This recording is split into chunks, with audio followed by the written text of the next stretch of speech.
Praise the Lord. இன்றைய வாக்குத்தத்த வசனம் சங்கீதம் 103 அதிகாரம் 8 கர்த்தர் உருக்கமும் இரக்கமும் நீடிய சாந்தமும் மிகுந்த கிருபையும் உள்ளவர்.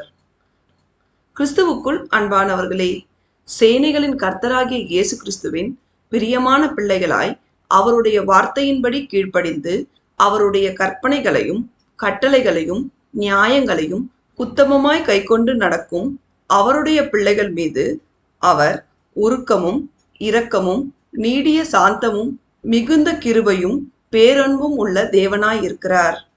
அவரை மட்டும் நம்பி ஜீவிக்கின்ற அவருடைய பிள்ளைகளை அவர் எல்லாவற்றிலும் எல்லா சூழ்நிலையிலும் மேன்மையான ஆசீர்வாதத்தை தந்து கிருபையாய் வழிநடத்துவார். நாம் அனைவரும் அவருக்கு சாட்சியாய் வாழ்ந்து அவருடைய மகா பரிசுத்தமுள்ள நாமம் மகிமைப்படும்படி நடந்து கொள்வோமாக. தேவன் நம் அனைவரையும் ஆசீர்வதிப்பாராக. ஆமேன்.